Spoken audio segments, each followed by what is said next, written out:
Meus amigos, bem-vindos ao canal Memória Esportiva com Marcos Arantes. Nesta edição, nós vamos falar sobre a ascensão do futebol de Minas Gerais em um cenário que era até então polarizado por clubes do Rio e de São Paulo, o chamado eixo Rio-São Paulo. Mas antes, eu solicito de vocês a sua ajuda ao canal, clicando naquele botãozinho ali para sua inscrição, ok? Depois deem aquele like, não se esqueçam também de acionar o sininho para receber as notificações dos próximos vídeos, ok? Vamos então ver o vídeo.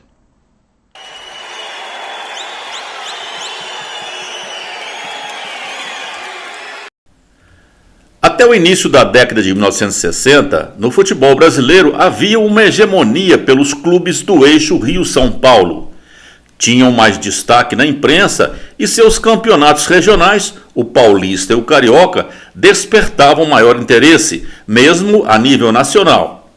E depois faziam uma competição entre si, o torneio Rio-São Paulo, com os melhores classificados nos dois campeonatos regionais. Assim, clubes cariocas e paulistas tinham torcidas nacionais, um pouco mais para os cariocas, pelo fato de serem da capital federal e da popularidade do Rio de Janeiro como ponto de atração turística. Até os dias de hoje, é o Flamengo o clube que tem a maior torcida a nível nacional. Afinal, Rio de Janeiro e São Paulo eram e ainda são as duas maiores cidades brasileiras. Nos demais estados, havia boas equipes que até conquistaram um ou outro título, mas de forma esporádica, sem fazer ainda por merecer grande destaque na mídia. O Bahia, por exemplo, foi o primeiro campeão de uma competição nacional, a Taça Brasil, que começou a ser disputada em 1959. O Atlético Mineiro havia sido campeão de um torneio dos campeões nacionais em 1937 e em 1950 fez uma excursão vitoriosa à Europa em pleno inverno europeu, colhendo excelentes resultados que lhe valeu ser chamado de campeão do gelo. Foi o primeiro clube brasileiro a jogar na Alemanha. Há um vídeo aqui no canal exclusivo sobre esse assunto. Vamos então ver como se deu a ascensão do futebol de Minas Gerais para se ombrear com os clubes hegemônicos e quais foram os principais fatores que propiciaram isso. Embora estaremos abordando apenas o caso de Minas, é claro que essa ascensão ocorreu também em outros estados, notadamente no Rio Grande do Sul, onde pontificavam o Grêmio e o Internacional. O primeiro evento que começou a alavancar o futebol mineiro se deu no Campeonato Brasileiro de Seleções Estaduais, de 1962. Havia esse campeonato no Brasil, disputado pelas seleções estaduais entre 1922 e 1962, com periodicidade anual, bienal ou trienal, além de uma edição isolada em 1987. Foram então 30 edições em que a final era sempre disputada pela seleção carioca com a paulista. Para que se possa avaliar a hegemonia do eixo Rio-São Paulo, foram 15 títulos cariocas e 13 dos paulistas. Somente 2 dos demais estados venceram essa competição, a Bahia em 1934 e Minas Gerais nessa edição de 62. E foi essa conquista a primeira de outros eventos que vieram posteriormente que contribuíram para conduzir o futebol mineiro ao primeiro patamar nacional. Vamos ver como é que foi isso. Na edição de 1962 do Campeonato Nacional de Seleções Estaduais, a seleção mineira do técnico Mário Celso, o Marão, fez uma campanha brilhante e foi para as finais com a seleção carioca, na época Estado da Guanabara. As duas partidas finais foram disputadas em janeiro de 1963. A primeira partida foi disputada no antigo Estádio Independência, em Belo Horizonte, no dia 27 de janeiro de 1963, perante um público de 32.721 pagantes, que deve ter sido o recorde do antigo Independência. Na foto, os capitães Zósimo e Procópio se cumprimentam perante o árbitro Armando Marques. A seleção mineira venceu a Carioca por 1-0 com o gol de Ari aos 26 minutos do primeiro tempo. Minas Gerais atuou com seu time base durante toda a competição. Marcial, Massinha, William, Procópio e Geraldino, Hilton, Chaves e Amauri, Luiz Carlos, Rossi, Marco Antônio e Ari. A seleção carioca jogou com Castilho, Jair Marinho, Luiz Carlos, Zósimo e Altair, Carlinhos e Gerson, Correia, Foguete, Henrique, depois Nelson e Nilo. O técnico era Flávio Costa. A segunda partida foi no Maracanã no dia 30 de janeiro, em partida apitada por Joaquim Gonçalves. Os mineiros voltaram a vencer, dessa vez por 2-1. Dida abriu o placar para os cariocas aos 6 minutos do primeiro tempo e Luiz Carlos empatou aos 12. No segundo tempo, Marco Antônio virou o jogo aos 36 minutos, dando o título a Minas Gerais. Os cariocas jogaram com Castilho, Jair Marinho, Luiz Carlos, depois Mário Tito, Zósimo e Altair, Carlinhos e Gerson, Joel, Henrique, Dida e Escurinho. E os mineiros com Marcial, Massinha, William, Procópio e Geraldino, Hilton, Chaves e Amauri, Luiz Carlos, depois Nerival, Rossi, Marco Antônio e Ari. Foi grande a repercussão nacional da campanha da Seleção Mineira no Campeonato Brasileiro de Seleções. E pouco mais de 2 anos depois, se dá talvez o mais significativo dos eventos para a ascensão do futebol das Gerais. A inauguração do estádio Governador Magalhães Pinto, o Mineirão, o segundo maior do país. Foi então o Mineirão o primeiro estádio de grande porte construído no Brasil depois do Maracanã. O cognome aumentativo, Mineirão, serviu também como parâmetro para a denominação de vários outros estádios que vieram depois dele, como Pinheirão, Mangueirão, Castelão, Trapichão, Morenão e vai por aí. Antes do Mineirão, o principal estádio de Belo Horizonte era o Pequeno Independência, construído para a Copa de 1950 e localizado no Horto, hoje remodelado e ampliado. O Mineirão foi inaugurado em grande gala no dia 5 de setembro de 1965, no jogo da seleção mineira contra o River Plate da Argentina, que estão aí perfilados na foto para a execução dos hinos. Perante um público de 73.201 torcedores, os mineiros venceram por 1-0 com o histórico gol do volante atleticano Buglé. Aqui no canal há um vídeo exclusivo sobre essa partida. A seleção mineira nessa época ainda vestia camisas verdes, cor que foi mudada posteriormente para vermelho.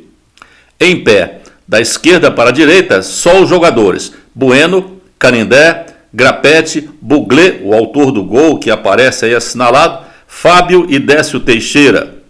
Agachados, Wilson Almeida, Silvestre, Tostão, Dirceu Lopes e Tião. O técnico era Gerson dos Santos, que quando jogador formou com Nilton Santos a dupla de zaga mais famosa do Botafogo. O River jogou com Gatti, Sainz, Ramos Delgado, Grispo e Kep, depois Cívica, Matosas, Sarnari e Cubijan, depois Lalana, Delém, Artime, depois Jorge Solares e Mas. O técnico era José Curti. A inauguração do Mineirão foi uma grande injeção de entusiasmo no futebol mineiro.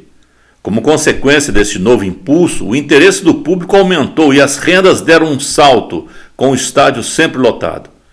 Os dois principais clubes mineiros, o Atlético e o Cruzeiro, começaram a investir mais no elenco, notadamente o Cruzeiro, que no ano seguinte à inauguração do Mineirão propicia ao futebol mineiro o terceiro grande salto na alavancagem do futebol mineiro, que foi a conquista da Taça Brasil de 1966, em final com o poderoso Santos de Pelé. Como dito anteriormente, o Cruzeiro, embalado pelo crescimento do futebol mineiro, passou por uma grande reestruturação e teve o pioneirismo de construir um moderno centro de treinamento que recebeu o nome de Toca da Raposa, o primeiro centro de treinamento de clubes no Brasil. Os clubes brasileiros até então treinavam em seus próprios estádios e não tinham um centro de treinamento. A seleção brasileira passou também a utilizar a Toca da Raposa antes das instalações de Teresópolis.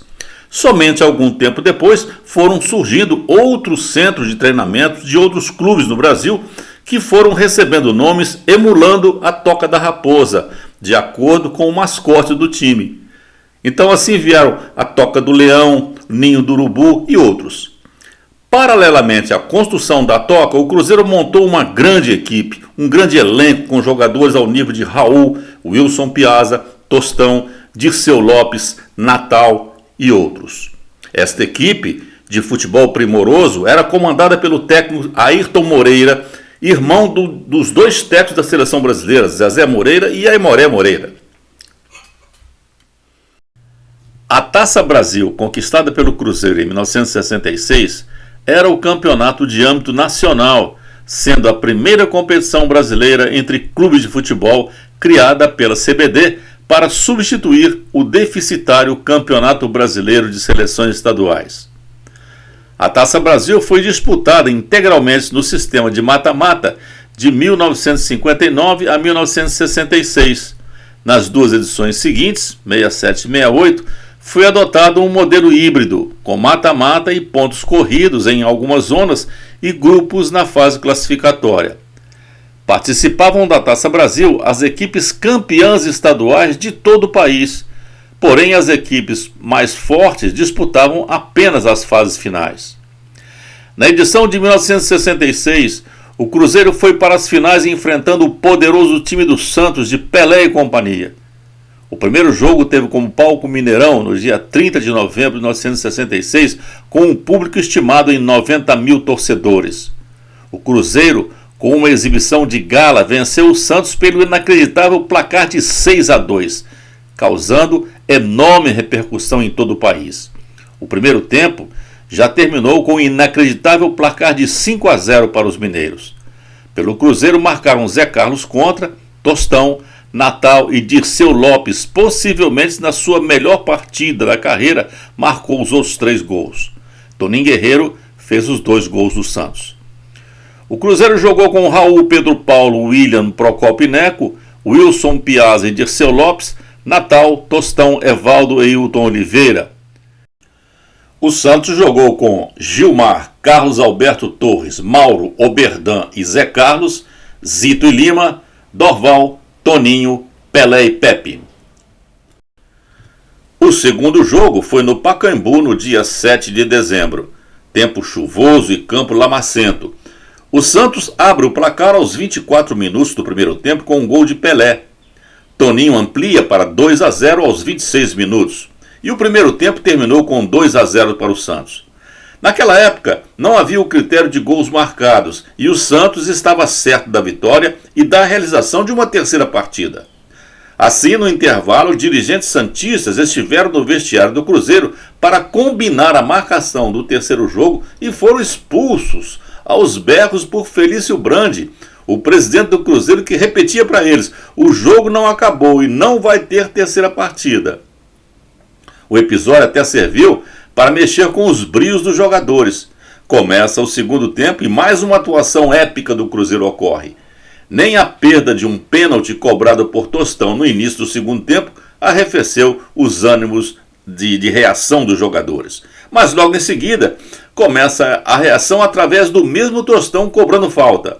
Alguns minutos depois era Dirceu Lopes que fazia o segundo e empata o jogo. E no finalzinho, aos 44 minutos, Dirceu Lopes pega uma bola no meio e lança Natal, que arranca cortando pela direita para o meio e manda um balaço no ângulo esquerdo. Era o terceiro gol do Cruzeiro.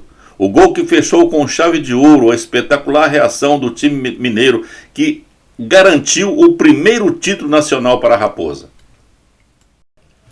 A espetacular conquista do Cruzeiro em cima do Santos repercute em todo o país e dá destaque nacional ao clube mineiro. A essa altura, já não havia mais clima para uma competição interestadual que reunisse somente clubes do Rio e de São Paulo, como era o Torneio Rio-São Paulo. Olha, a gente só ouvia dizer que estava pintando um novo Santos. Pela expressiva conquista, o Cruzeiro já pintava como um novo Santos, conforme palavras aí do Carlos Alberto Torres, que integrava a equipe santista na época. Assim, tanto Cruzeiro e Atlético em Minas, como Grêmio Internacional no Rio Grande do Sul, já se impunham como equipes de ponta, além também com relação aos times do futebol paranaense. Já chegava a hora e a necessidade de um campeonato nacional melhor estruturado, com essas equipes participando ao lado de cariocas e paulistas. E foi justamente o que ocorreu no ano seguinte à conquista do Cruzeiro. Em 1967, o Torneio Rio-São Paulo, agora com o nome de Torneio Roberto Gomes Pedrosa, deixa de ser disputado somente por paulistas e cariocas e passa também a ter a presença de Cruzeiro e Atlético de Minas, Grêmio Internacional de Porto Alegre e o Ferroviário de Curitiba. Era então o início da integração do futebol nacional e o Roberto Gomes Pedrosa seria o embrião do Campeonato Nacional de Clubes a ser criado 4 anos depois, em 1971. Só como explicação, o Ferroviário não existe mais no Paraná. O clube entrou em um processo de fusões que resultou no atual Paraná Clube. O Roberto Gomes Pedrosa, de 1967, foi então a primeira competição nacional melhor estruturada. O Robertão, como foi chamado, ainda conviveu com outra competição nacional, a Taça Brasil, que vinha sendo jogada desde 59. Os dois conviveram por mais 2 anos, até que a Taça Brasil foi extinta em 1968. Os 15 clubes participantes do Robertão 67 foram divididos em 2 grupos, A e B. Classificariam-se para um quadrangular final os 2 primeiros colocados de cada grupo. Justificando a sua inclusão na competição, os 2 gaúchos se classificaram. No grupo A ficou o Corinthians em primeiro lugar e o Internacional em segundo. No grupo B, na mesma ordem, entraram Palmeiras e o Grêmio. O Palmeiras sagrou-se campeão com o Internacional em segundo lugar. Em 1971, o Roberto Gomes Pedrosa se transforma no Campeonato Nacional de Clubes, existente até os dias de hoje com o nome de Campeonato Brasileiro, o Brasileirão como é chamado. Até 2010, a CBF só reconhecia como campeões brasileiros os clubes que vencessem o Campeonato Nacional a partir de 1971. Somente em 2010, essa injustiça foi corrigida e a CBF reconheceu também como campeões brasileiros os clubes que venceram aquelas competições nacionais anteriores a 71, mencionadas aqui no vídeo.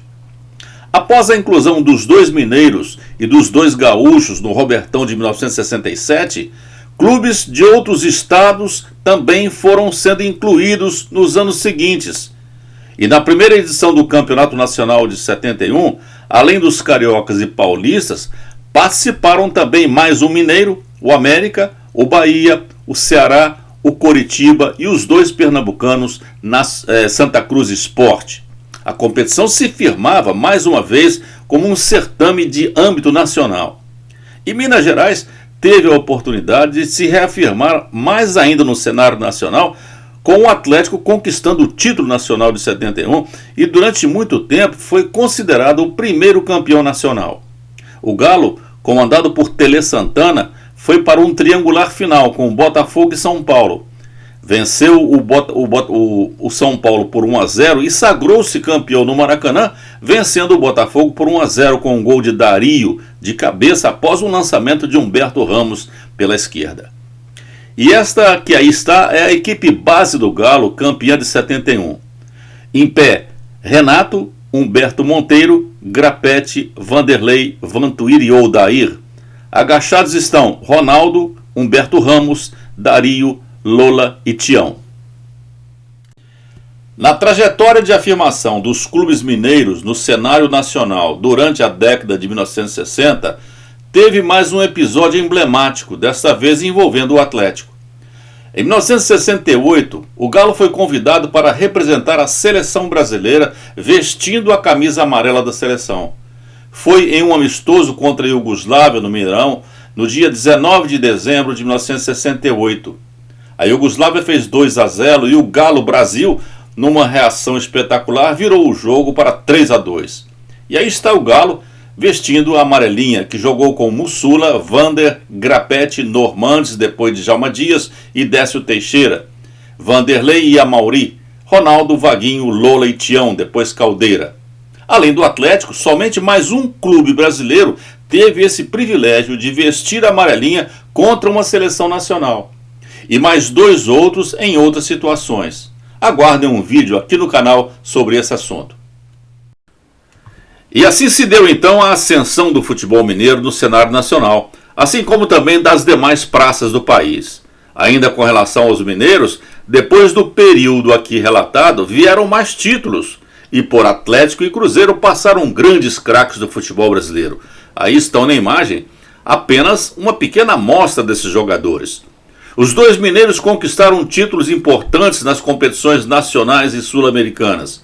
O Cruzeiro é até hoje o maior vencedor da Copa do Brasil, com 6 títulos, seguido pelo Grêmio com 5. Vieram também títulos nacionais e internacionais para Grêmio, Internacional, Bahia, Coritiba, Atlético Paranaense e Sport Recife. E essa nossa história finaliza com a certeza de que hoje temos um grande campeonato brasileiro, um futebol realmente integrado nacionalmente, reunindo em sua divisão principal os melhores clubes do país. Em todos os centros futebolísticos do país, há grandes e modernos estádios com um público cada vez mais numeroso e clubes bem estruturados com equipes competitivas que proporcionam bons espetáculos de futebol aos seus torcedores. E assim foi a história de como os clubes do futebol mineiro, assim como também os clubes de outros estados do Brasil, né, conseguiram se projetar aí no cenário nacional. Ok? E aqueles que ainda não se inscreveram, ainda está em tempo. O botãozinho está ali. E continue prestigiando o canal, assistindo os nossos vídeos, através desses 2 links que estão aparecendo ou vão aparecer aqui. Ok? E depois eu os convido também a visitarem o conteúdo do canal para que vocês possam conhecer todos os vídeos já publicados aqui até o presente momento. O link para o conteúdo do canal está lá embaixo na descrição do vídeo. Muito obrigado a todos pela sua atenção e não se esqueçam daquele like, ok? Um abraço!